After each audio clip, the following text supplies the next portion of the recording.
Maurício, é com você, querido. Gente, obrigado. Gratidão enorme por estar com vocês mais uma vez. E dessa vez a gente está transmitindo ao vivo também lá para o meu canal no YouTube e transmitindo também para o meu perfil no Facebook. A gente até tentou colocar lá no perfil da Casa Chico Xavier, mas alguma coisa aconteceu que ficou pendente aqui. Aparecia a transmissão, mas não entrava. A gente tenta depois, numa outra vez, com mais calma, né, Tereza? Porque é o jeito. Mas não é uma coisa difícil de fazer. Né? Agradecer também a presença da Beth, do Celso Magalhães, da Cecília, do Miguel, com certeza com a Denise junto, a Mirte, né? Companheiros que estão assistindo lá pelo canal Maurício Mancini, lá no Facebook, e vocês aqui, das duas casas, agora sei, né? Eu botei até na descrição, viu, Tereza? Das duas casas, a Casa Chico Xavier e a Casa de Antônio de Pádua, né? A oportunidade da gente fazer reflexões. E é muito interessante porque, assim, nós ainda estamos no começo do ano, né? Nós ainda não terminamos o primeiro mês do ano. Então, é uma oportunidade muito boa para a gente pensar e buscar aquele ânimo, aquele desejo de que vai dar certo, aquela energia para, né, ir adiante e superar as dificuldades. Então, essa é a questão que está proposta para nós hoje. É necessário ter esperança para encontrar consolações. E é lógico que ela está baseada no título que Allan Kardec deu à quarta parte do Livro dos Espíritos. O Livro dos Espíritos é o marco inicial do Consolador prometido por Jesus. É a partir do Livro dos Espíritos que nós temos a noção de imortalidade, que nós temos a percepção de Deus, logo lá na primeira parte. É interessante esse encadeamento, né? Ele começa com a definição de Deus, os seus atributos, a criação, até chegar finalmente lá no finalzinho, redimidos no nosso retorno a Deus, já na condição de espíritos felizes, porque é dessa forma que o livro vai terminar, lá na questão 1019, com a certeza do reinado do bem na Terra. E aí essa é uma questão que a gente espírita vai manter, por mais que as dificuldades surjam, por mais que a tempestade pareça sombria, nós temos a convicção de que, no final, nesse destino que todos nós vamos seguir para ele, nós estaremos em melhores condições, nós estaremos felizes. E quando a gente vê Kardec encadeando a obra básica, a mais fundamental do Livro dos Espíritos, aquela de qual todas as outras foram derivadas, a gente percebe que, sim, a esperança vem antes da consolação. Não foi à toa que o codificador deu o título das esperanças e consolações para a quarta parte. Porque a gente normalmente olha só para o aspecto o consolador, né? É o consolador prometido, mas, gente, no mundo de provas e expiações, num mundo como esse nosso, se a gente não tiver uma esperança muito sólida, esperança não no sentido de parar e esperar, né? Cruzar os braços, ficar lá, eu confio em Deus, vai vir a solução. A solução não vai cair do céu. Nós vamos construir a solução. Esperança, como diz o Mário Sérgio Cortella, do verbo esperançar, né? Que é aquela atitude, que é a ação enquanto a solução não vem.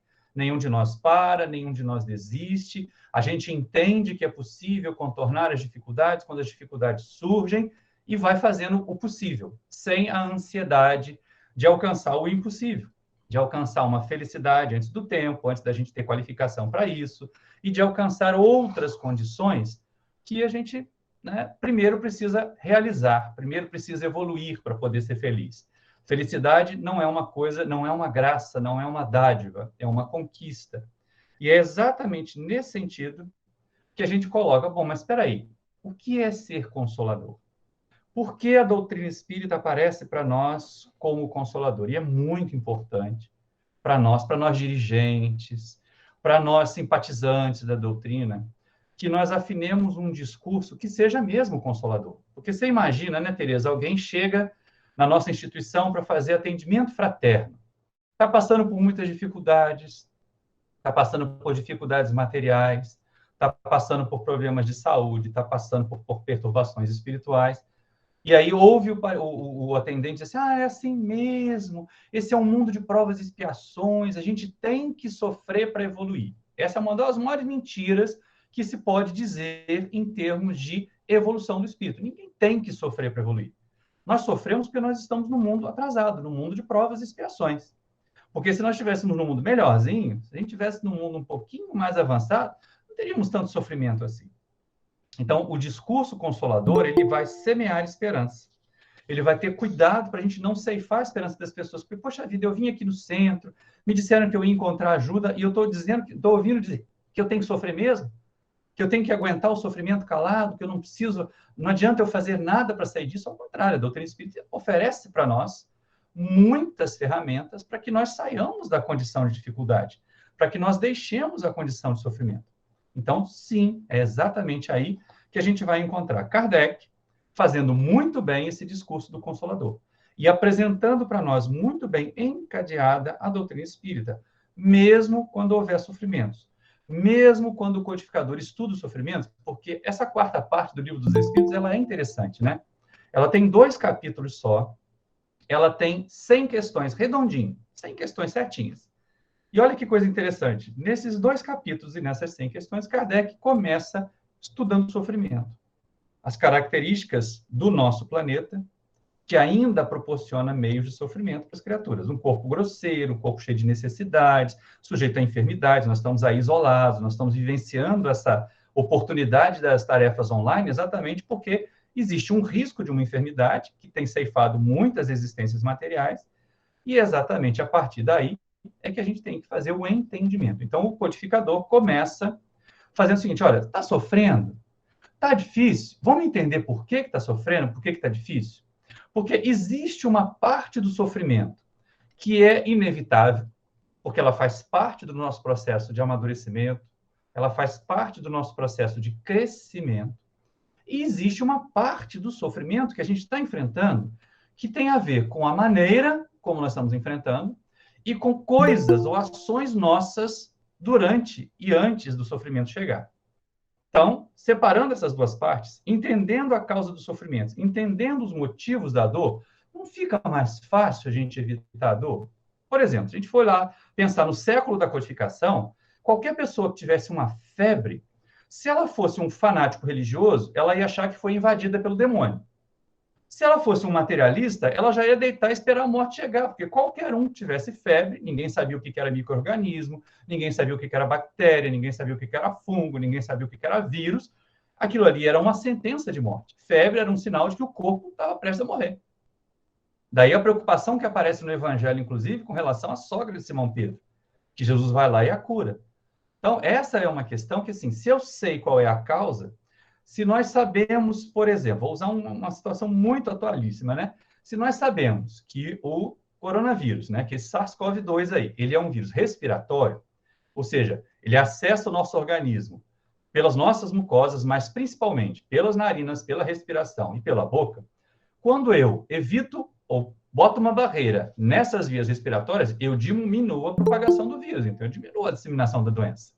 Isso a gente sabe, só não faz às vezes porque é bobo também, né? Aquela história que de vez em quando eu vejo o pessoal que sai, eu tô de máscara, aí a máscara tá aqui, o narigão tá de fora, né? Esse aqui italiano, então, fica mais de fora ainda. Lógico que a máscara tem que cobrir tudo, gente. Exatamente para a gente não sair por aí contaminando as pessoas. Então, é uma questão simples. Sabendo a causa do sofrimento, a gente sabe se é possível evitar ou se não é possível evitar. O outro sofrimento que a gente pode evitar facilmente é o atropelamento, né? Basta você atravessar ou pela faixa de pedestre ou subir uma passarela e atravessar a passarela. E de vez em quando a gente vê as pessoas atravessando em qualquer lugar, até em rodovias de alta velocidade. Nós vemos pessoas, a passarela está em cima, ela está passando por baixo. Ah, é porque está muito longa, a passarela é muito longa, é muito difícil, ou então está muito calor para subir, a passarela faz aquela vai e volta, vai e volta, vai e volta, né? A gente vê ali na rodovia do Sol, de vez em quando, as pessoas fazendo essas coisas, atravessando, né, antes de ter uma passarela, ou quando tem uma passagem que facilite a passagem. Então, é lógico que a gente pode evitar o atropelamento usando a faixa de pedestre, usando a passarela, esperando que o sinal abra para o pedestre e feche para os veículos. Então, se eu conheço a causa do sofrimento, eu consigo evitar a parte possível. Ah, Maurício, mas e a outra parte? E a parte impossível? Aí é aquela questão da gente analisar das nossas dependências do passado, das nossas necessidades em relação ao nosso passado. Claro que espírita não vai ficar assim, então eu estou aqui pagando meus erros da encarnação passada. Às vezes não é, não. Né? Uma criatura que, por exemplo, depois de fumar 50 anos nesta existência, tem um câncer de pulmão, tem um enfisema, ele não está pagando o passado da reencarnação passada, não está pagando dessa agora. está sofrendo as consequências dessa encarnação agora. Então, é exatamente nesse ponto que Allan Kardec vem chamar a nossa atenção. Vamos conhecer as causas dos sofrimentos? Vamos entender as penas e sofrimentos terrenos? Porque se eu souber a causa, eu consigo, pelo menos, cuidar, evitar, minimizar o sofrimento daquelas que eu posso ser responsável, daquelas que eu tenho, né, condições de realizar. E é muito interessante que a gente faça essa análise o tempo todo. E o codificador começa lá na primeira questão dessa quarta parte, é a 920. E ela tira de nós aquela ansiedade, assim, puxa vida, olha só, estou vendo lá na rede social, estou olhando lá no Facebook, estou olhando lá no Instagram, como meu vizinho tem uma vida maravilhosa, a minha vida é uma droga, puxa vida, eu sou infeliz. A gente tem a suposição de que a vida dos outros é mais feliz que a nossa. E aí Allan Kardec, na questão 920, ele já começa perguntando assim, é possível ter felicidade absoluta na Terra? E aí os Espíritos respondem, não, porque a vida vos foi dada como prova e expiação. E a gente aprende também, né, na questão 167, que é uma maneira da gente progredir. E na 132, que é uma forma de nós interagirmos com a criação e fazer a parte que Deus designou para nós. Nessa concepção, só de saber o seguinte, olha, por mais que aquela pessoa pareça linda, maquiada, tirando fotos em festas, tirando foto em praias paradisíacas, ela não é plenamente feliz, porque ninguém na Terra é plenamente feliz. Se eu não tiver a ansiedade de ser plenamente feliz, já não vai ser um alívio. Claro que não é aquele alívio da acomodação, assim, não, tá todo mundo, né, tá todo mundo perdido mesmo, tá todo mundo sofrendo mesmo, deixa eu me acomodar aqui no meu sofrimento. Não, não é isso, não. Tá? A situação é outra. Tá? Apareceu um recadinho para mim aqui. Há muitas pessoas aqui, a lista, Tereza, não sei o que é coisa do Google, né? Deixa eu aproveitar para mandar um abraço também para o pessoal que está acompanhando lá no meu perfil no Face, o Paulo Roberto, né? A Maria Eulina, a Vilma, a Adriana e a Graça. Bem-vindos, vocês que estão acompanhando aí, os nossos companheiros aqui também do YouTube, né? Cecília, que eu já falei, a Mirte, que saudade, minha querida amiga, foi tão bom te encontrar ontem, lá no programa Filosofia de Emmanuel. Mas voltando aqui para a nossa questão, quando Allan Kardec faz essa pergunta, alguém pode dizer assim, mas isso aí não traz esperança para ninguém, não é? Você vê que ninguém na Terra pode ser feliz, não causa desespero? Seria se a gente parasse na questão 920. Seria se o Livro dos Espíritos terminasse na questão 920, seria causa de desespero e não de esperança. Mas olha como Allan Kardec não é bobo nem nada, e ele argui então os amigos espirituais. Se a felicidade absoluta na Terra não é possível, será possível uma felicidade relativa?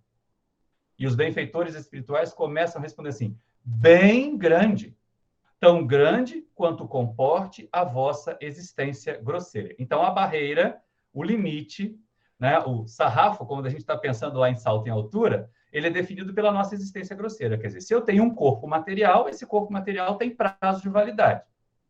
Vai chegar uma hora que o envelhecimento vai trazer as deficiências, as doenças, vai causar a não recuperação das células com a mesma facilidade que recuperava quando éramos mais jovens, e esse corpo vai parar de funcionar.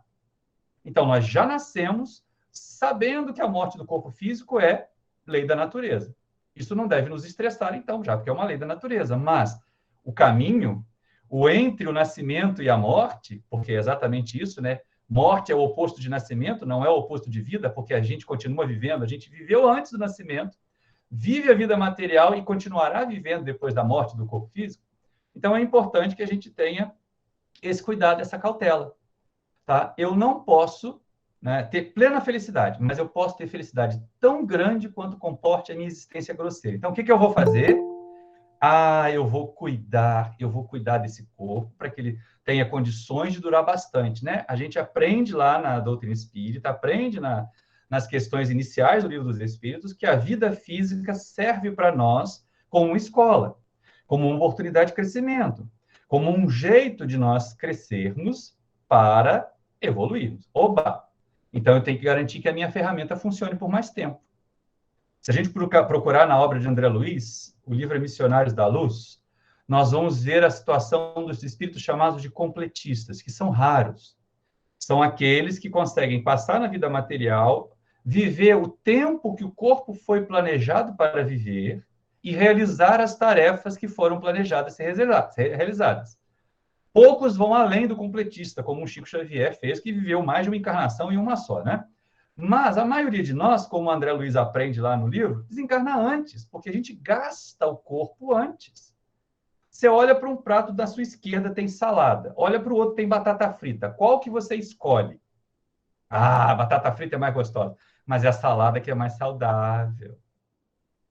Poxa, mas não posso comer batata frita nenhuma vez? Pode, de vez em quando. O problema é quando a gente faz o de vez em sempre, né? Então a gente tem que fazer essas escolhas. É possível ter felicidade tão grande quanto comporte a nossa existência grosseira. Então a gente começa a pensar primeiro nessa questão do corpo físico, da manutenção do corpo físico, de fazer determinadas escolhas. É lógico que o corpo físico nos dá alertas, nos faz alguns alertas para a gente poder perceber. Às vezes, nossos filhos fazem alerta também, nossos médicos no check-up fazem alertas também, e a gente se toma juízo, atende, não é?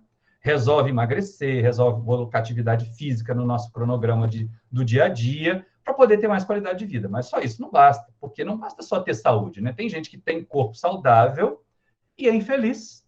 Tem gente que tem corpo saudável e está pensando em suicídio. Então, a gente tem que ter saúde nesse contexto mais amplo aí que a Organização Mundial da Saúde coloca, né? Essa sensação de bem-estar físico, emocional, espiritual, material, tudo. É um combo de felicidade. Felicidade é uma sensação de combo, bem-estar, saúde, na verdade, né? Saúde é um combo. A gente tem que viver ou buscar esse combo aí, senão as coisas vão ficar muito complicadas. Então, esperança a gente pode ter. Aí a gente começa a olhar o mundo à nossa volta, que é o que os espíritos nos sugerem. Como é que eu posso evitar sofrimentos na convivência com as pessoas? De vez em quando nós não somos tão egoístas. E o nosso egoísmo não provoca também o acirramento do egoísmo dos outros? E aí fica aquela disputa do pouca farinha, meu pirão primeiro. Isso causa sofrimento, gente. E aí, então, na questão 922, Allan Kardec vai fazer uma pergunta que deveria ser ótima para a gente colocar na cabeceira da cama. Ele pergunta assim: existe para a criatura na Terra algum referencial mínimo de felicidade, quer dizer, que aquilo seja necessário para que a criatura seja feliz, ou se sinta feliz, ou se reconheça feliz? E os espíritos foram maravilhosos na resposta, porque eles chegam assim, do ponto de vista material, é o necessário para a vida e a saúde do corpo. Do ponto de vista espiritual, é a fé no futuro e a consciência tranquila. Não são requisitos muito difíceis de ser alcançados, né? Talvez algumas pessoas estejam passando momentos de muita privação, de dificuldades materiais. Para muitas pessoas está faltando o necessário para a manutenção da vida do corpo e da saúde. E aí cabe a nós pensarmos se nós já podemos contribuir para mitigar isso, para diminuir isso. Né? Não é chocante nós vemos aquelas cenas das pessoas avançando em ossos, nas lixeiras dos caminhões dos supermercados para poder ter alguma coisa para comer? E aí, o que nós estamos fazendo? Estamos utilizando os recursos que nós temos só para nós? Ah, mas às vezes não sobra nem para mim. Tudo bem, pode não estar sobrando nem para a gente. Mas será que a gente não está desperdiçando e dizendo que não está sobrando? Né? Alguém que faz um arroz novo e joga fora o arroz do almoço para fazer um arroz fresquinho para o jantar, está agindo de que forma para a Terra? Porque essa é uma colocação que a gente tem que estar muito atento. Então, quando os espíritos respondem dessa forma muito simples na questão 922, é uma maneira de nós nos consolarmos. Espera aí, principalmente do ponto de vista espiritual, não é? A fé no futuro, isso é importante, e a consciência tranquila. Então, agir na vida de modo a que nós não tenhamos do que nos lamentar, não tenhamos motivos para lastimar e, principalmente, para causar nos outros sofrimento, que depois retornará para nós, naquele processo que vai aparecer mais adiante, mas aí é no capítulo 2 dessa quarta parte, que é o que a gente chama de dinâmica da regeneração. 3 etapas que não necessariamente são consecutivas, algumas podem ser concomitantes, mas que nos alertam. Mas o Allan Kardec, então, ainda nesse primeiro capítulo, ele resolve fazer uma anamnese das questões, para a gente poder começar a eliminar as causas possíveis de sofrimento. Olha que interessante isso, né? Causas possíveis de sofrimento. Aí na questão 926 ele pergunta, olha, a vida em sociedade não cria necessidades? Né? Para você se relacionar com uma pessoa hoje, você não precisa ter pelo menos um celular que tem um WhatsApp? Algumas pessoas podem dizer, sim, porque ninguém escreve mais carta, né? Eu, Tereza, a gente é do tempo que a gente mandava carta pelo correio. né? É um negócio muito gostoso que se ficava naquela ansiedade de esperar. Eu fico imaginando a codificação, Tereza. Em 1800 era muito mais lento do que aqui, né? Kardec escrevia uma carta com uma pergunta para os médiums. Colocava no correio, levava 3 meses para chegar. Depois o médium respondia, os espíritos respondiam, e ele levava mais 3 meses para chegar para o Kardec. E hoje a gente tem as respostas em tempo real aí com os meios de comunicação, né? Então é lógico que a sociedade cria novas necessidades materiais. Mas será que elas são mesmo motivo de infelicidade se nós não as temos? Esse é o questionamento a ser feito. Essa é a questão a ser colocada. O menos é mais em muitas coisas da nossa vida, né? É lógico que ninguém que pode vai se negar aos confortos da tecnologia, do progresso, porque o progresso faz parte. Nós somos instrumentos do progresso, né, gente? Então, esse progresso faz parte, nós somos instrumentos dele. Ninguém de nós que pode vai se negar. Agora, se não tiver, peraí, vou entender que tem outras coisas que são prioritárias. Tem outras coisas que são mais interessantes para eu conquistar, para eu poder... Isso mesmo, Marinete, os ansiosos sofrem muito mais do que aquelas criaturas que não são acomodadas. Cuidado, gente. Né? O oposto da ansiedade não é acomodação. É a resignação, que é o consentimento do coração, como os Espíritos ensinaram para nós lá no Evangelho segundo o Espiritismo. Né? A obediência é o consentimento da razão, a resignação é o consentimento do coração. Ou seja, tentei tudo, utilizei todos os meus recursos, a minha inteligência, as minhas forças, recorri a toda a ajuda possível e mesmo assim eu não consegui passar pelo processo dolorido, fazer com que cesse a dor. Então eu vou entender que essa dor ainda tem algo a me ensinar. Nem que seja me ensinar lições de paciência. Porque imagina, a gente convalescer de uma enfermidade grave como a Covid ou de outra, né, já é uma vantagem, convalescer, né? Porque a alternativa era não convalescer e acabar desencarnando. E deixar a oportunidade de evoluir e começar a entrar na fila para o replanejamento de uma nova encarnação com outras oportunidades de crescimento. Mas vamos lá, estamos convalescendo. É muito chato convalescer, não é? Eu tive Covid logo na primeira leva, lá em novembro de 2020. Né? Os sintomas mais graves que eu tive foram perda de olfato e paladar. Gente, era desastroso comer. Comer desanimava. Mas a gente estava lá, né? Passar por aquilo ali era uma necessidade. Então, a paciência, a resignação é esse exercício de paciência. A dor que nós não sanamos, a dor que nós não conseguimos resolver, ela vem nos ensinar alguma coisa. Perguntemos. Qual é a lição que esta dor, que eu não consigo evitar, que eu não consegui contornar, veio me ensinar. A hora que eu aprender a lição, a dor deixa de ser necessária, um processo natural vai fazer que ela cesse, que é o que a gente vai ver mais adiante.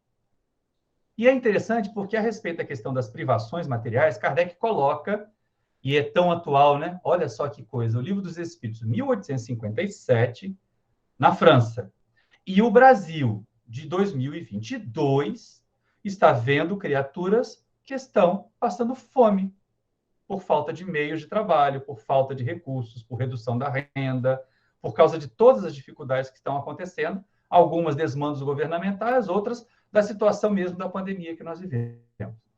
Então, nós temos aquelas colocações de Allan Kardec, principalmente nas questões que vão caminhando ali para 930, a respeito de pessoas que tentam tudo e não conseguem. Não conseguem emprego, não conseguem se posicionar, não conseguem a ajuda da sociedade, ou não foram buscar essa ajuda porque ficam intimidadas, às vezes são orgulhosas. Tem gente que diz assim, eu prefiro morrer de fome a fazer um trabalho que seja menor do que eu me formei para fazer. Mas, meu Deus, vai preferir morrer de fome? Não é melhor a gente trabalhar, garantir um tempo de sobrevida, para quando a situação melhorar, ter um trabalho mais digno? Viver, continuar vivendo, continuar progredindo, continuar aprendendo? Estas são questões que a gente não pode deixar passar. E aí vem uma observação do codificador. Na questão 930, se uma pessoa que tentou tudo, que fez todos os esforços, que não conseguiu vencer a barreira do sofrimento, deve se deixar morrer de fome. E os espíritos respondem, numa sociedade orientada segundo as leis do Cristo, ninguém deve morrer de fome. Olha que coisa interessante, né? É uma proposta que não tem a ver com essa planificação da distribuição das riquezas. Existe uma desigualdade gritante, que é fruto do egoísmo. Essa desigualdade gritante a gente vai combater, mas também existe uma desigualdade intrínseca e natural das nossas tendências, do nosso trabalho, do quanto nós realizamos. e a gente tem que ter um cuidado danado quando usar esse termo do mérito e da meritocracia, porque está sendo tão mal usado nos dias de hoje. Pessoas que partiram de pontos diferentes da jornada, achando que as outras que estão mais abaixo ou que estão mais atrás, elas acabam criando, passando por aquela situação porque são acomodadas, porque são preguiçosas, porque estão relaxadas, e às vezes não, gente. São extremamente esforçadas, mas como elas tiveram um ponto de partida com mais dificuldades, elas não conseguem. É a mesma coisa do aluno que estava acostumado a ficar reprovado com 2, 3, 2, 3, 2, 3. De repente ele tira 5. Olha, ele passou. É a melhor nota que ele podia tirar. Aí aquele aluno que estava acostumado com 7, 8, 7, 8, 7, 8, tira 10 e fica olhando por debaixo assim, olha, você não aprendeu nada, eu sou melhor do que você. E não é. O aluno que sempre tirou 8 e de repente tira um 9, ele avançou 1. O aluno que tirava 3 e ficou reprovado e conseguiu passar com 5, ele conseguiu avançar na sua vida, na sua jornada. Foi um salto muito maior em termos de qualificação. Então, essas são questões que a gente tem que ter cuidado. E aí os espíritos respondem. Numa sociedade orientada segundo as leis do Cristo, ninguém deve morrer de fome. Ah, isso é socialismo. Então vai reclamar com Kardec, vai reclamar com os espíritos. Porque a proposta é essa, não é a gente fazer assistencialismo. É a gente garantir que as pessoas tenham dignidade para viver e que ninguém precise esmolar. A esmola, o assistencialismo, a assistência material, ela tem que ser emergencial. Ela não pode ser a nossa meta. Ah, eu sou espírita, me disseram que eu tenho que fazer caridade, então eu vou juntar, vou dar 100 cestas básicas por mês, depois de 30 anos eu compro um duplex com piscina em nosso lar. Isso não acontece. Não é desse jeito que se barganha com os espíritos. Então, é muito importante que a gente entenda a responsabilidade que é nossa. Olhemos a nossa volta. É o que eu sempre comento nas lives, né? O Centro Espírita Paulo de Tarso, durante um bom período, a gente conseguiu não precisar da distribuição de cestas básicas para a comunidade em torno, porque o pessoal conseguiu avançar. Nós tivemos um tempo de melhora material aqui, realmente. As pessoas foram se qualificando, foram se tornando autossuficientes, e aquelas famílias ordinariamente recebiam, deixaram de receber. Só que agora voltou tudo de novo. As necessidades aumentaram de novo. Estão passando pessoas recolhendo recicláveis e tudo na porta do centro. Então, lógico, voltamos a distribuir cestas básicas, voltamos a fazer campanha entre os trabalhadores para que nós compartilhemos um pouco do que nos temos, um pouco do que nos sobeja, ou até um pouco do que é necessário para nós, termos um pouquinho menos para poder facilitar e diminuir o sofrimento dos outros. E é como a Marinette está falando lá no YouTube, não é assistencialismo, é fazer promoção humana. Como Alírio de Cerqueira Filho bem descreve para nós no livro Fora da Caridade Não Há Salvação, que eu já citei também em algum estudo aqui. É muito importante que a gente fuja do assistencialismo. Tem gente que adora da cesta básica, que adora da esmola, mas na hora de ser gentil, dá a cesta básica com aquela cara de raiva. Né? Da esmola nem olha para o rosto de quem pediu. Deixou de fazer uma parte importante da caridade. Até porque, se nós formos à questão 886 do Livro dos Espíritos, caridade, que segundo Jesus, não é dar coisas. Né? Os amigos espirituais falam benevolência para com todos. A benevolência está num grau acima da beneficência. A beneficência é o atendimento às necessidades urgentes. A benevolência passa, inclusive, pela gentileza no doar, pela gentileza no assistir, pela gentileza e o carinho no cuidar. É o amor que se desenvolve. Por isso, Emmanuel define tão bem: caridade é o amor em ação. Sejamos daqueles que colocamos o nosso amor em ação. E aí a gente consegue crescer mais. Mas voltando, então, aqui às questões do Livro dos Espíritos, diante dessa realidade, Kardec percebe que muitas pessoas são egoístas e causadoras do sofrimento das coletividades. Por exemplo, se alguém dá um desfalque, se alguém desvia verbas, se alguém superfatura a compra de vacinas, por exemplo, né? Pessoas vão perecer, recursos que poderiam ser usados em outras áreas vão deixar de ser. A gente está discutindo isso recentemente, esse final de semana, o noticiário só fala disso. Né? O quanto de dinheiro público está sendo mal utilizado, colocado onde não devia. Beleza. Então, vamos colocar isso e vamos ser nós os exemplos. Vamos ser daqueles que ajudamos as criaturas a pensarem melhor. Começando de nós, porque Mahatma Gandhi, né, Mohandas Karamchand Gandhi, que não era cristão, mas abraçava o proceder do Cristo muito mais do que muitos cristãos de hoje que ficam fazendo sinal de arminha aí na internet, ele dizia que nós devíamos ser a mudança que nós queremos para o mundo. Beleza, é uma proposta. Então, se eu quero um mundo mais honesto, se eu tenho fome e sede de justiça, por exemplo, é necessário que eu seja justo. E aí, deparando-se com isso no seu tempo, que é a mesma coisa que nós deparamos agora, né, gente? a desonestidade, a corrupção, né? A violência urbana, a violência doméstica, tudo aí. Parece que não mudou muito em 160 anos, é porque realmente muda muito lentamente. Mas se a gente considerar 2.000 anos, mudou muito. Porque hoje uma notícia de feminicídio escandaliza. E há algum tempo atrás era a coisa mais natural do mundo, as pessoas fazerem isso. Né? Eu me lembro, Marinette deve lembrar também, década de 70, né, a tal da legítima defesa da honra para justificar homens que matavam as mulheres.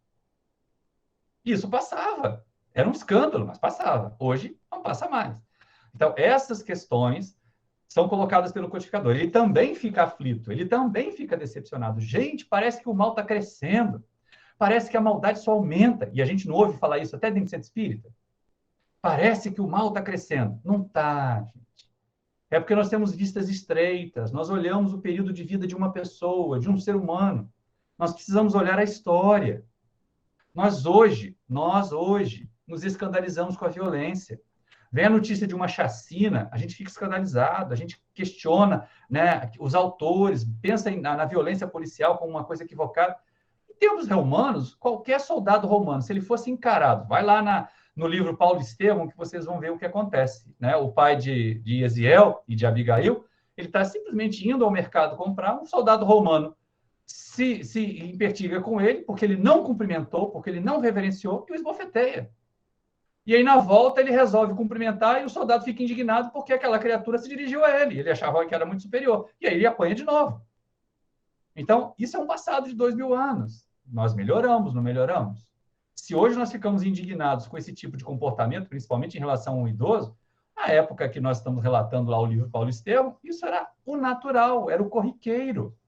Então, olhemos com olhos pela história e não com olhos na nossa vida estreita, nos nossos poucos anos de vida, na nossa idade, porque senão a gente acaba realmente achando que só está piorando, e não está só piorando.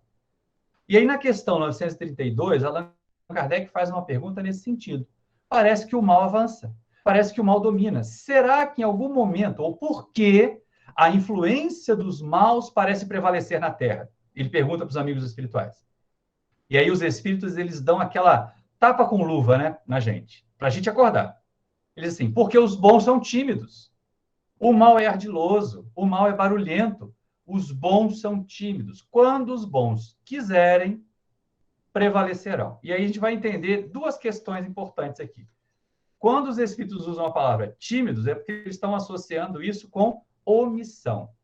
Quantos de nós vemos uma injustiça, vemos alguma coisa acontecer, e não é comigo, e viramos o rosto para o outro lado?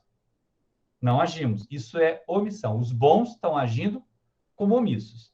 E quando eles quiserem, aí lógico que não adianta querer, né? Tem gente que tem muita vontade, tem até muita boa vontade, mas não faz nada. Fica em casa orando para Deus resolver os problemas.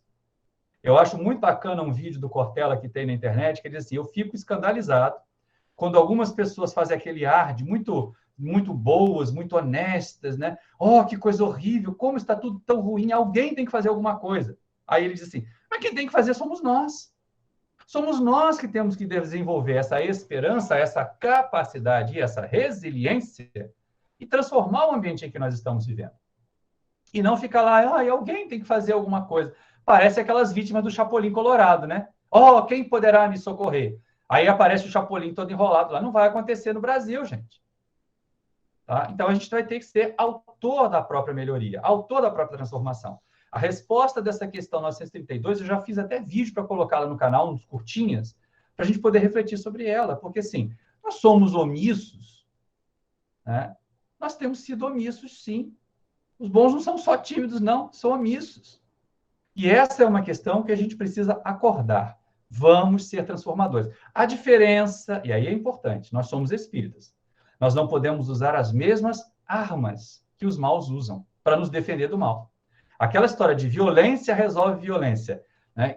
Revoltado de pijama. Gostei dessa frase. Marinette está comentando lá no YouTube que algumas pessoas que ficam dessa posição que o Cortella falou, né? Quem vai fazer alguma coisa? Por que as coisas estão tão ruins assim? São os revoltados de pijama. Eles não agem, eles não se modificam e querem que alguém modifique o mundo para eles viver. E eu me lembro que eu falei isso até num podcast ontem, que a gente, assim, eu comecei a frequentar o movimento espírita em 1976.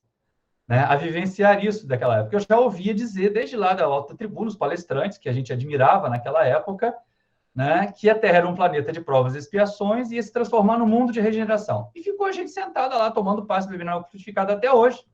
Desencarnou e está assombrando sempre, esperando a Terra virar planeta de regeneração para poder sair e viver no mundo.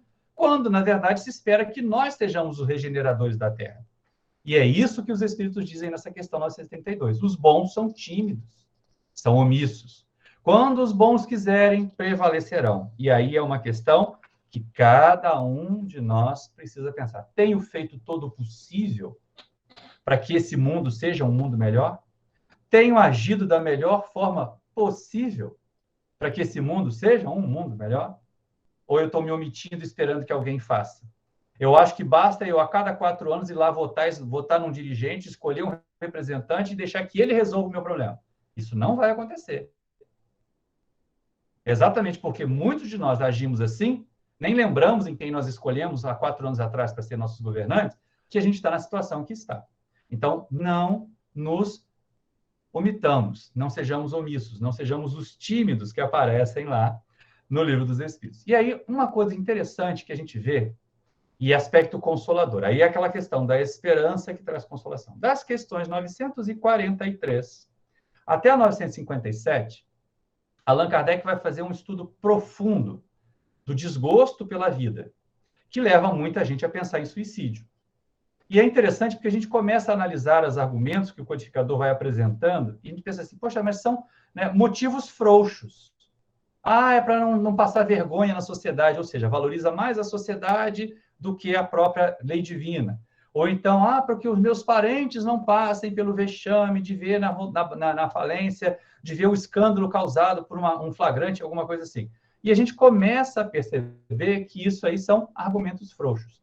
E é interessante quando Kardec pergunta por que algumas pessoas ficam desanimadas de viver, que é o oposto da esperança, né? Quem tem esperança desenvolve resiliência e faz esforços para superar as dificuldades, as barreiras, os problemas. Quem tem essa postura de acomodação, esse desânimo da vida, a vida é chata, ó dia, ó vida, parece personagem de desenho animado da década de 70, né? Aquele pessimismo em pessoa. Você encontra com a pessoa, como é que você está? Aí ela dá aquela suspiração, eu vou como Deus quer. Deus não quer ninguém com essa cara de maracujá enrugado, gente. Não quer ninguém reclamando da vida. Deus quer a gente bem. A Amit está dizendo aqui, nós reclamamos muito e agimos pouco, é verdade. Muitas vezes nós tem aquelas coisas assim, olha só, já vou eu cair na casca de banana outra vez. Não tem essas piadas assim que o pessoal fala? Daquela criatura obtusa que caiu numa casca de banana numa calçada, quando ela vira a esquina, tem outra casca de banana, já vou eu cair outra vez na casca de banana, em vez de desviar. A gente comete esses mesmos atinos. Então, é solicitado a nós mais ação, mais diligência nesse sentido. E aí, lógico, nós não temos tempo. Essa quarta parte do Livro dos Espíritos, ela seria a parte para um seminário. Se eu ficasse aqui só analisando as causas dos sofrimentos, que são muitas, e Allan Kardec fala das privações materiais, da desencarnação de entes queridos, das doenças do corpo físico, todas elas, ou para todas elas, os Espíritos têm mensagens que nos infundem esperança. É tão interessante o alerta, e nós estamos vivendo esse momento de desencarnações muito coletivas, né? Quando Kardec pergunta na questão 934 se a desencarnação de entes queridos, principalmente aqueles que são arrimos da família, não é uma causa real de sofrimento. Aí os espíritos dizem, mas isso aí atinge tanto o rico quanto o pobre. Porque a desencarnação, o que é causada pela morte do corpo físico, ela faz parte das leis da natureza. Nós não vamos conseguir fugir dela. Então, quando nós nos colocarmos diante disso, pensemos. E aí, na 936, ele pergunta, como repercutem sobre a pessoa que desencarnou os nossos sofrimentos intensos e desarrazoados? E aí, Kardec diz, desarrazoados, né, gente? Sem razão de ser. Mas essa sem razão de ser só existe se a gente tiver a compreensão espírita. Para quem é espírita, aquela ideia de que desencarnou um ente querido, a minha vida acabou, isso não vai acontecer. Deixa eu contar uma história aqui para dar um ânimo. Eu ouvi uma vez uma historinha de uma casa espírita lá do interior da nossa Minas Gerais, né? Uma casinha, a única casa espírita da cidade, uma cidade pequenininha, daquela que na placa de boas-vindas já está escrito atrás, né? Boa viagem, vai com Deus, porque era tão pequenininha que a mesma rua para entrar e para sair, que o presidente do Centro Espírita, que tinha sido presidente nos últimos 30 anos, desencarnou aos 80 anos de idade. Aos 85 anos de idade, para ser mais preciso. E aí, como não tinha capela mortuária na cidadezinha, fizeram um velório no Salão do Centro, para poder os amigos irem lá, as pessoas que ele havia assistido irem lá. E olha que interessante, não é? Aquela criatura que tinha sido a esposa, que fazia o papel de primeira-dama do Centro Espírita muito bem, comparecia com ele nos lanches fraternos, fazia visitas às outras instituições das outras cidades, ela não se tornara uma trabalhadora. Ela viveu 30 anos o papel de primeira-dama de Centro Espírita, que é um problema sério, né? E quer mandar, às vezes, mais que o presidente. E aí ela se debruçava sobre o caixão. Por que você foi embora? Por que você me deixou tão cedo? Gente, 85 anos é cedo? Já está na prorrogação da prorrogação, né? Se a gente pensar que a média de vida do brasileiro está aí na faixa dos 72, 75 anos. Mas era porque ela tinha perdido o cargo de primeira-dama. E aí os filhos iam lá, os companheiros da casa espírita tiravam, davam uma fluidificada com açúcar para ver se resolvia dos dois lados, e ela passou a noite do velório fazendo isso. Quando já estavam lá na beira da sepultura para enterrar, para colocar o caixão e descer a sepultura, ela se debruça e chora de novo. Me leva com você, por que você foi embora? E nisso ela dá uma resvalada e tum, cai em cima do caixão já dentro da cova. E começa a gritar, socorro, socorro, ele quer me levar mesmo. Porque não tinha entendido nada, né, gente? Não havia compreendido que a desencarnação é um processo natural. É um momento que faz parte da vida. A morte do corpo físico é um momento que faz parte da vida. Os amigos espirituais nos ensinam que ele é fatal, inevitável, mas a gente não sabe quando é que ele vai acontecer, né? Ele não está previsto no tempo. Nós podemos adiantar e nós podemos, em alguns casos muito específicos, bem usando o nosso corpo físico, bem usando o tempo que nos foi concedido, até dilatar isso. Se alguém quiser uma observação a esse respeito de moratória, vai lá no livro Obreiros da Vida Eterna, do André Luiz, que vai ver o caso da moratória que aquela senhora teve por causa da necessidade de reencarnação de um outro ente querido. Então, nós vamos observar nessas questões finais ali do capítulo 1, e ele vai concluir com essa análise ali da questão do desgosto pela vida e do suicídio, que todos nós que somos espíritas conscientes, nós temos muitos meios, muitos recursos para granjear esperança de viver. Esperança de viver na Terra, esperança de progredir e esperança de continuar vivendo. Aí Allan Kardec entra no capítulo 2. Entra no capítulo 2 e começa a tratar, então, das penas e gozos futuros. Primeiro, é aí essa parte que vai desvendar depois, lá no livro Céu e Inferno, aquilo que Kardec chamou de o Código Penal da Vida Futura. Ou seja, nenhum de nós, gente, está sendo castigado por Deus. A semeadura é livre, a colheita é obrigatória. Mas Deus é bom, não é só justo. Então, nós recebemos na dose certa. Cuidado, porque de vez em quando a gente também assume aquela postura de vítima de Deus, né? Ai, por que Deus está fazendo isso comigo? Ai, porque eu sou tão bom, olha só, estou trabalhando há 30 anos no centro espírita, agora que veio esse problema. É claro que veio agora, que se viesse com 3 meses, a gente rachava fora do centro e ia procurar um pai de sofrer. Primeira igreja que tivesse uma faixa pare de sofrer, entre aqui e pare de sofrer, a gente entrava lá. Então foram necessários 30 anos para aprender que as nossas dificuldades não deixam de existir porque nós somos trabalhadores do bem. Mas elas serão muito menos abrangentes, causarão muito menos dor, muito menos sofrimento se nós estivermos firmes no trabalho. Tem um texto de Emmanuel que é muito interessante, em que ele diz que quando a justiça divina vai buscar o indivíduo para os devidos ajustes e o encontra nos trabalhos da caridade, manda a bondade que se recolha o golpe para que ele possa ter continuidade na sua tarefa e possa ser, né, minimizado. Então, aquela criatura que, de repente, ia ter uma amputação grande de um membro do corpo, pede um dedinho, como a gente costuma usar como símbolo mais importante nisso. Então, é a prática do bem. E aí, exatamente nesse momento, é que a gente começa a perceber a esperança nos apontando a vida futura, nos apontando a continuidade. A esperança que nós dizemos aqui para buscar a consolação, ela não é para delongar a vida material. Ela é para enfrentar a vida material com tudo que a vida material nos traz e nos preparar para a vida futura, para a vida espiritual, que é a vida verdadeira, que é aquela de onde nós viemos. O plano material é uma matrícula numa série de uma escola, e no caso da Terra, de uma escola bem chinfrinha, apesar de ser uma escola muito bonita. Se nós tirarmos o elemento humano da Terra, é um planeta belíssimo. Nós é que estamos destruindo, nós é que estamos poluindo, sujando os mares, desmatando as florestas. O elemento humano tem causado mais dano ao ambiente do que o ambiente a nós, né? Ah, mas olha lá, o vulcão entrou em erupção. Sim, gente. O vulcão entrou em erupção, o terremoto aconteceu, mas são leis da natureza. Não aconteceram porque nós estávamos lá. Essas questões também estão sendo discutidas lá nos nossos curtas, e a gente vai logo, logo ter vídeo sobre isso. Mas voltando aqui ao Livro dos Espíritos, é muito importante a gente observar com Kardec, quando ele pergunta assim, olha, diante de tudo que foi colocado, como as criaturas se sentem na expectativa da vida futura? É a pergunta da questão 961. E aí os Espíritos respondem assim, olha, os céticos, aqueles que viveram uma vida toda material, aqueles que não se preocuparam com o ser espiritual que eles são, ficam cheios de dúvidas. Uma vez eu ouvi uma piada de advogado, que ela cabe aqui porque ela é bem leve, né? Diz que o indivíduo era uma cobra nos tribunais, conseguia fazer com que o maior criminoso parecesse um anjinho caído do céu. Né? Achava todos os mecanismos, protelava, fazia com que prescrevessem os crimes para poder liberar os seus clientes que pagavam muito. E aí, quando ele já estava lá, velhinho, agonizando, nas vascas da morte, é que ele pediu uma Bíblia.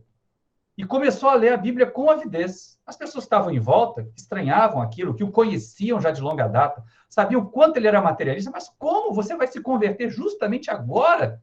Agora, nos momentos finais, você vai se tornar religioso? Ele, não estou me convertendo, não. Só estou procurando aqui as brechas na lei. Ou seja, ele queria negociar com Deus ainda mais alguns recursos, porque ele sabia que não ia enfrentar uma coisa boa.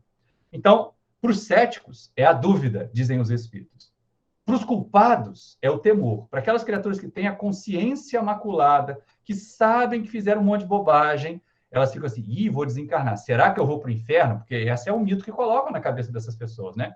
Se elas foram tolas o bastante para praticar o mal sem consciência, é porque provavelmente ou elas já se consideravam condenadas ao inferno, daí o inferno ser um tiro no pé, né, no progresso, porque se o indivíduo já se considera condenado, para que ele vai melhorar?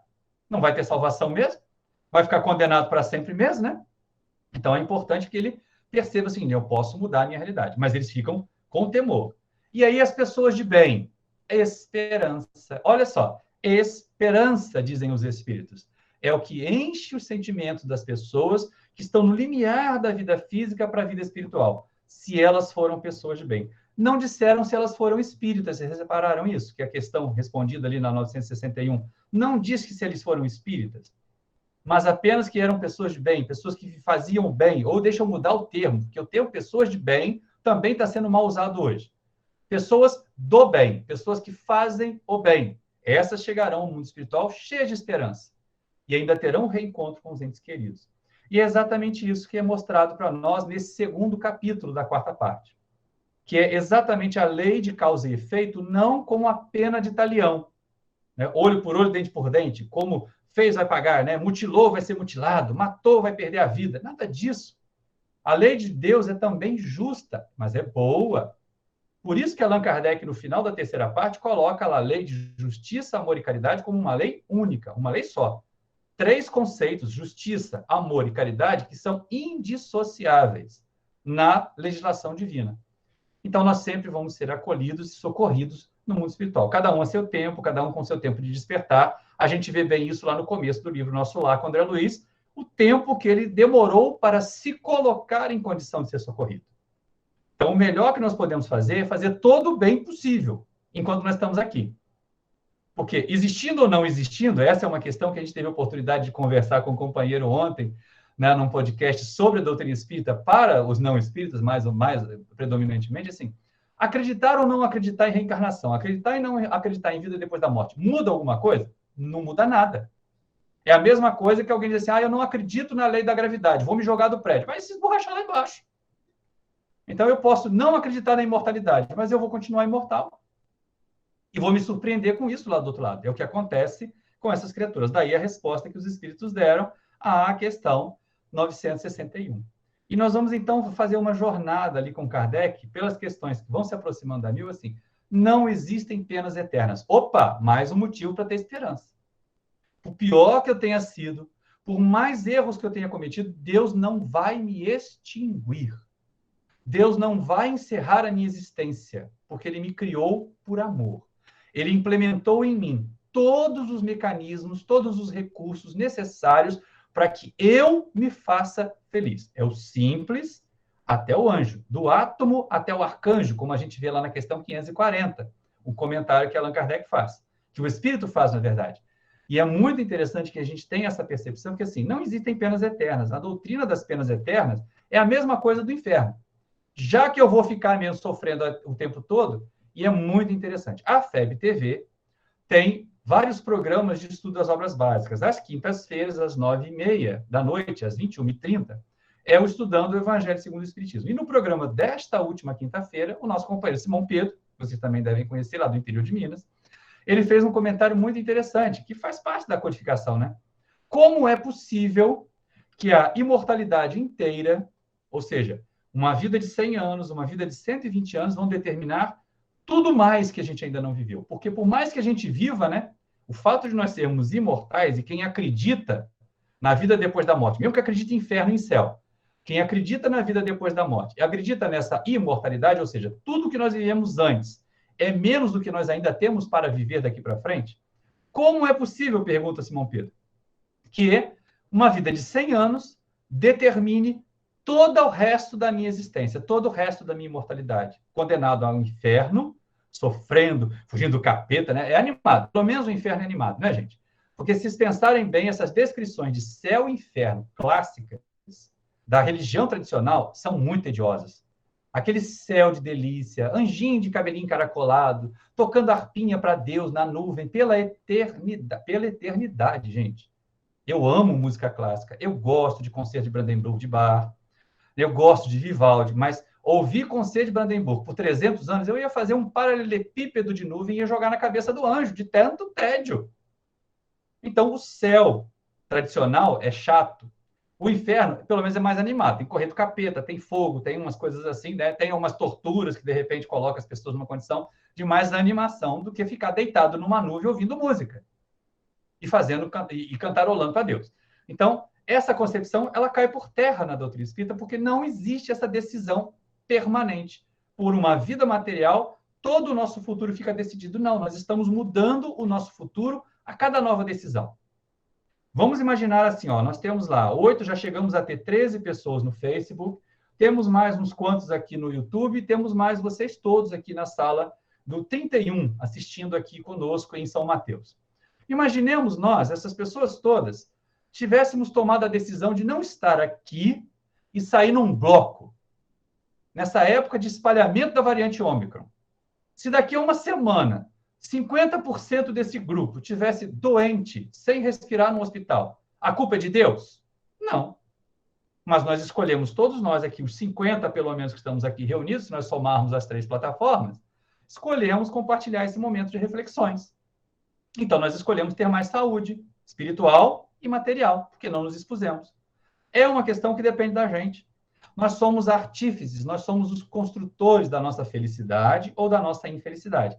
E aí aparece, nas questões 900 a 990 até a 1002, o que Allan Kardec, ou a gente pode designar como sendo a dinâmica da regeneração, né?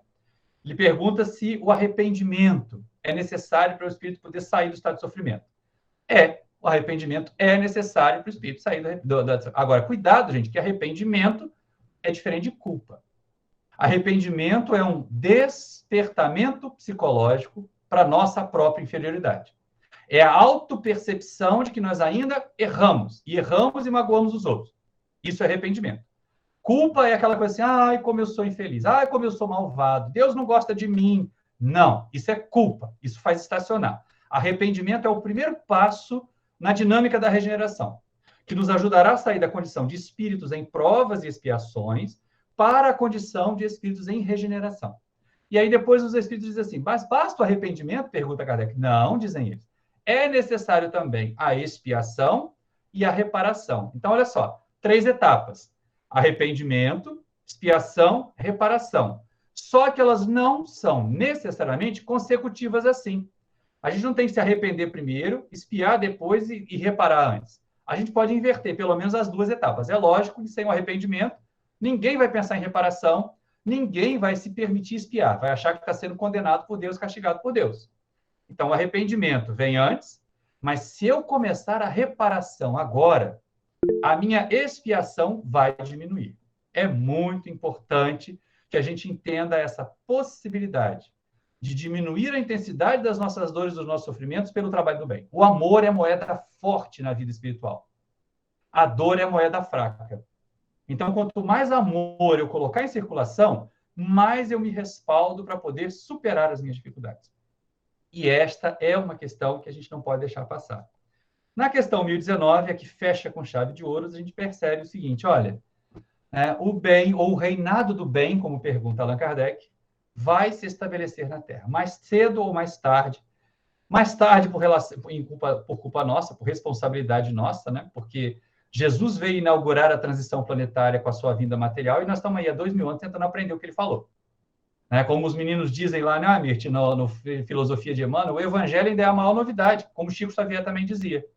O Evangelho ainda é a maior novidade para as criaturas humanas, porque a gente não aprendeu aquilo. Se a gente estivesse sabendo colocar aquilo em prática, nós seríamos mais felizes. Nós estaríamos em mais harmonia. Então, como é bom nós observarmos e estudando a doutrina espírita, chegarmos a essa conclusão de que, assim, gente, pode estar ruim, pode estar difícil, mas com esperança eu vou ter recursos para consolar, para me consolar e para consolar os que estão à minha volta. Que trabalho magnífico esse de Kardec, não é? O Livro dos Espíritos é mesmo uma obra para nós termos o carinho, a devoção a ela, não no sentido de uma obra santa, né, de um livro sagrado, mas do conjunto de diretrizes que semeiam o Consolador em nós. Se nós estamos sofrendo agora, pensemos em Jesus, recorramos ao nosso Mestre, e ele vai, sem dúvida, nos acolher no seu regaço amoroso, vai nos enviar os benfeitores, os mensageiros, que nos confortarão na medida do possível, que nos sustentarão. Lembram-se daquela poesia linda, daquela música também linda, Pegadas na Areia, não é? Quando aqueles momentos de mais agudo sofrimento, que só tinha 2 pegadas no chão, a gente imaginou assim, Jesus me abandonou. Não, era a hora que ele estava carregando a gente. É o momento em que nós estamos sendo carregados.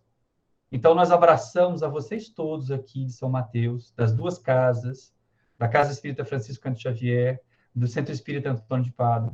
Vocês, meus amigos queridos aí do YouTube, que estiveram comigo, Marinete, Zeni, Nardi, Elizabeth. Zeni foi da primeira casa que eu trabalhei. Ela também ouviu essas coisas lá de pessoal da Terra e Prova e Expiação e estava lá esperando até hoje o mundo se regenerar. Alguns companheiros que a gente encontra lá no Espiritismo.net estão aqui. A Mirth, minha querida amiga. É bom ter vocês sempre conosco. Estimula a gente a realizar o trabalho. Estimula a gente a viver esse momento. Tereza, muito obrigado pelo convite. Lembrando sempre, né, de alguma forma, a gente tem um pezinho em Minas e um pezinho no Espírito Santo. Porque Minas é o nosso estado da alma, do coração, do carinho. Meu filho, Alexander, acabou de entrar. Deve ter passado só para dizer um oi. Mas, né, ele vem e Minas é o nosso estado afetivo. E o Espírito Santo é a terra do meu pai. Então, eu também estou em casa quando eu estou com vocês. Muito obrigado pela atenção. Que Jesus nos abençoe, que Jesus nos envolva muito e muita paz para todos nós. Obrigado, Tereza. Nós aqui agradecemos, Maurício. Queremos lembrar os nossos queridos amigos que domingo que vem, quem vai falar para nós é o Natan, de Teixeira de Freitas, e o tema que ele irá nos apresentar é os benefícios de trabalhar com Jesus. Tenhamos certeza, temos muito benefício. Então, gratidão mais uma vez, Maurício, a todos vocês que aqui estão, nosso muito obrigado. Desejo sincero uma semana de muita saúde, paz e, principalmente, sabedoria para a tomada de decisões toda vez que a vida nos apresentar e exigir decisões a serem tomadas. Querido Maurício, por gentileza, faça a prece de encerramento para nós. Sim. Aqui nós temos... Então, uma questão, eu vou convidar vocês a conhecerem lá o nosso canal, Maurício Mancini, né? Porque nós temos vários outros vídeos, várias outras playlists que estão correndo. Agora nós temos live toda terça-feira. Tereza recebe os links, se ela depois quiser, ela pode transmitir a vocês. Programas diferentes, com equipes diferentes, mas estamos fazendo um trabalho de estudo de algumas obras da doutrina espírita. Nos domínios da mediunidade é o estudo dessa próxima terça-feira, às 20 horas. E agradecer também aos companheiros, que hoje realmente o Facebook, o meu, pelo menos, né, Tereza? A gente tentou colocar no da casa, né? Ele teve bastante gente, Adelson, meu querido companheiro aqui de Seropédica, Emília, Neide, muito obrigado a vocês todos, Nilce, né? E o Alexander, só de pirraça, disse que estava assistindo desde o começo, mas ficou quietinho. Esse é meu filho. Meu filho médico que está lá no Mato Grosso agora, realizando seu trabalho.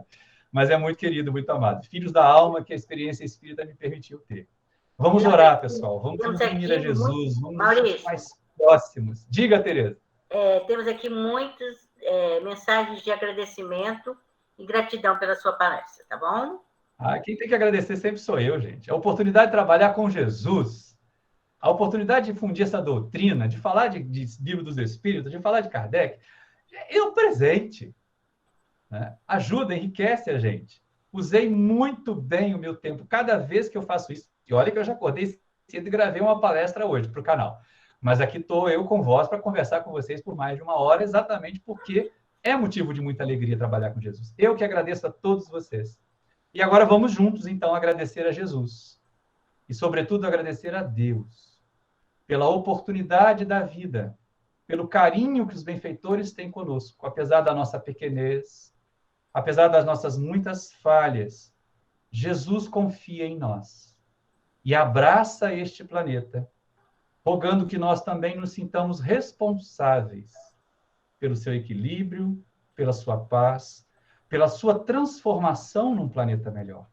Não esperemos, meus irmãos e minhas irmãs, que os governantes façam tudo sozinhos. Sem cobrar deles, sem escolher melhor, nós não conseguiremos isso. Mas também, mesmo que tenhamos lá os excelentes, os melhores dos melhores, sem a nossa cooperação, não haverá transformação. É necessário que nós transformemos a nós mesmos. Jesus, querido Mestre, nesse instante em que nós estamos tão felizes por compartilhar com companheiros queridos de tantas regiões do Brasil essas vibrações amorosas que recebemos de Ti. Nós rogamos que possamos ser trabalhadores. Colhe de nós, Mestre, que os Teus mensageiros possam vir e, mais do que nos dar, que possam colher de nós os fluidos, as vibrações, as energias amorosas que possamos doar para os nossos irmãos mais necessitados. E que nos conscientizemos que também temos responsabilidade pela transformação material do nosso planeta. Muito obrigado, querido mestre. Com o coração cheio de alegria, com a alma repleta de luz, nós agradecemos e rogamos a Deus a permissão para encerrar a nossa tarefa da noite de hoje. Muita paz e muito obrigado. Que assim seja. Boa noite a todos, queridos amigos.